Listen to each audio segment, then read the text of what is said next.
What's up, coolers, and welcome back to Barça Dream Team. And today we're going to be discussing the possibility of Barca hijacking Chelsea's deal for Jules Kounde.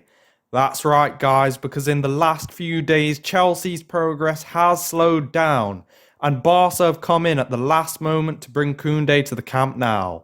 We're updating you on the latest developments in the Frenkie De Jong saga, as he could be willing to slash his wages in half to stay here at Barcelona. And we're also going to be looking ahead to that match against Juventus tomorrow. We hope you'll subscribe and hit that notification bell. There's a lot to discuss in today's video, so let's get started. Because let's first talk about Jules Kounde. Now, there's been a lot of twists and turns in this deal. Let's just break it down and take a look at the main points. Last Thursday, Chelsea were quietly confident about their chances of bringing in Kounde. It seemed that Barca were out of the race. The Blues were entering the final stages of the deal. They'd offered 65 million euros and had discussed personal terms for a 5-year deal.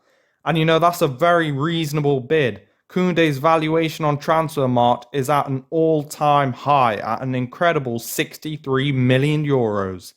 It really did feel as though it was just a matter of time before Sevilla would accept it, but that green light never came. Chelsea were waiting since last week for confirmation, but it never arrived, and it appears that Kounde's actually turned his back on the deal after turning up to Sevilla's training camp for pre-season. And understandably, Chelsea are becoming increasingly frustrated with this, especially after losing out on Rafinha earlier this month. I'm sure they'll not want to waste any more time in what has been quite a poor window for them, as they're set to miss out on yet another transfer target this summer. In fact, we're now hearing that they're prepared to walk away and are exploring other centre-back options. Now, Barca have been waiting in the wings, and it seems that we're just going to initiate a last-minute swoop to secure Kounde's services. Fabrizio Romano stated that the contract's actually been drafted and that Barcelona will meet with Sevilla to finalise the deal and agree the official bid. And the interesting thing about this bid is that our offer may end up actually being less than the 65 million euros that Chelsea offered. Now, it's not clear as of yet what this offer could end up being, whether there's going to be installments, bonuses, variables, or just a guaranteed package. Either way, it's great how we've just arrived at the last minute to secure the signing. I'm sure that Sevilla were anticipating a potential bidding war between Barca and Chelsea, but by stalling this long, we've actually chased off Tuchel's side. We know that Kounde has been our primary target at the back, so it's great that the club identified we were better off playing the waiting game rather than making any hasty decisions. And there's been a lot of comparisons between this and the Rafinha deal. Again, the player's making a huge effort to join Barcelona, and it's the case of that pulling power again. Xavi's made direct contact with the player to explain his role in the project, and I think it would be really difficult to say no to him. We've seen recently in the other deals we've completed this window how Xavi plays a key role in convincing the players to join Barcelona. I think that's a key factor in all these signings. The general feeling inside the club is that the deal's closer to completion, and Kounde's shirt was even available from the official Barcelona store for a short period before being taken down. But next we have to move on to what could potentially be funding this deal and any further operations this summer. I mean, you look back to January and there was so much uncertainty over Barcelona's financial situation to the point where we were being ridiculed by other clubs. We managed to bring back Dani Alves to the club and complete a Premier League raid with Ferran Torres, Aubameyang and Traore joining Barca. At the time, the situation was so bad that it was doubtful whether we would even be able to register those signings. But now, looking back on it after 6 months, the club's in a much better position. Laporta, Almani, Yuste and the rest of the board have properly managed the club and have reinstated it as a big player in the market. We've talked before about that sale of a 10% stake in our La Liga TV rights to 6th Street, and also the possibility for that stake to increase to 25% with the sale of a further 15%. Well, that has now been confirmed by the club, and the deal will last 25 years. Just remember that the 607.5 million euros of income brought in by the agreement cannot all be used in the transfer market.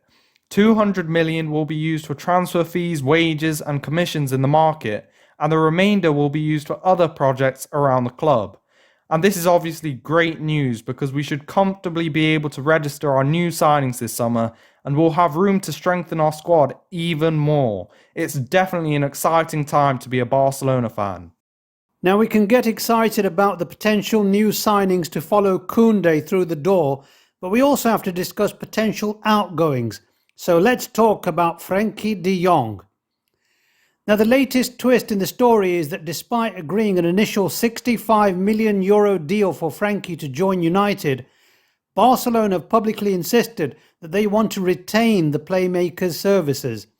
And according to AS, Barca are trying to persuade De Jong to slash his salary in half to stay at the Camp Nou. It's claimed that De Jong's currently earning a net salary of €30 million, which is around 577k a week. And this is set to rise as Bartomeu's secret clause means that De Jong's salary will rise the longer he stays at Barca. So this isn't a case of just reducing his salary. The entire contract would need to be renegotiated due to this clause. And Fabrizio Romano has confirmed that De Jong and his party would be willing to reduce his wages on Barca's terms. And then there's the deferred wages from when the Dutch midfielder previously reduced his wages during the pandemic. This would also need renegotiation, as reports suggest that Barcelona are only willing to pay around half of the rumoured 17 million that's owed to De Jong. And there's been a recent meeting between Xavi and Frenkie De Jong, and they are said to have left feeling satisfied, hinting that De Jong could be open to taking a huge financial hit to stay in Spain. And it's even been reported by Sky Sports that Manchester United are shifting their attention over to Lazio's Sergej Milinkovic-Savic as an alternative. So it's looking increasingly likely that De Jong will end up staying at Barca. But let us know in the comments down below, guys, if you would class this summer's transfer window as successful considering the signings we've already made, and if we manage to keep De Jong and bring in Kounde. And Manchester United fans are furious. They thought they were close to wrapping up the deal. And recently, Gary Neville even took to Twitter to vent out his frustration, and he suggested De Jong takes legal action against the club. I don't think he really understands the situation because the money is not owed to De Jong this summer. The money was deferred and an agreement was made for it to be paid at a later date. But moving on now to the next game, and Barcelona are setting out to complete 3 wins on the bounce on American soil. Of course, we'll be playing Juventus in the early hours of Wednesday morning in the Cotton Bowl Stadium in Dallas. The players have already made their way over to Texas, and I'm sure that the Barca faithful will be following the game. The stadium's got a capacity of 92,000, so it's sure to be a grand occasion. And as far as the lineup goes, I think it's too early to get inside Xavi's head and work out which players have impressed him enough to be included in the starting 11. But there are a few players who I would like to see against Juve.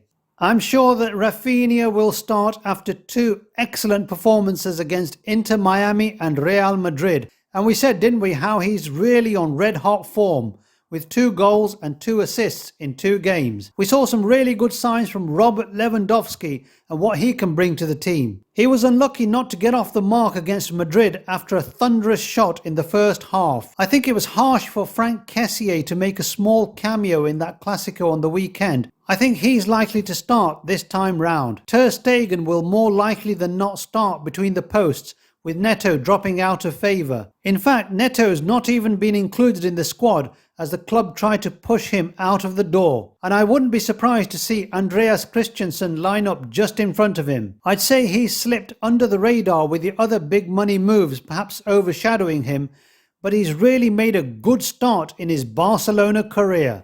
So if you like this video, guys, and you want to follow Xavi's Barca Dream Team, make sure you hit that notification bell, subscribe to BDT, and we'll see you next time. Visca Barça!